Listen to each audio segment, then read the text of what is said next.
কবি পূর্ণেন্দু পত্রীর লেখা আমার সেই গল্পটা। আমার সেই গল্পটা এখনও শেষ হয়নি।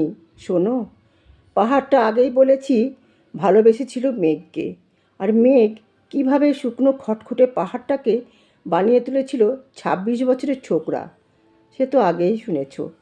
সেদিন ছিল পাহাড়টার জন্মদিন। পাহাড় মেঘকে বললে, আজ তুমি লাল শাড়ি পরে আসবে। মেঘ পাহাড়কে বললে, আজ তোমাকে স্নান করিয়ে দেব চন্দন জলে। ভালোবাসলে নারীরা হয়ে যায় নরম নদী, পুরুষেরা জ্বলন্ত কাঠ।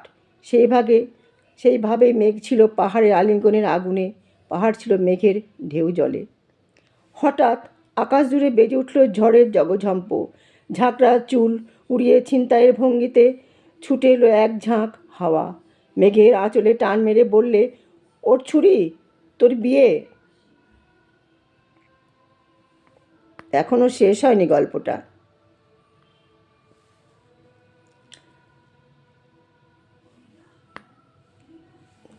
বজ্রের সঙ্গে মেঘের বিয়েটা হয়ে গেল ঠিকই, কিন্তু পাহাড়কে সে কোনো দিনই ভুলতে পারল না। বিশ্বাস না হয় তো চিরে দেখতে পারো পাহাড়টার হাড় পাঁজর, ভিতরে থই থই করছে শত ঝর্ণার জল।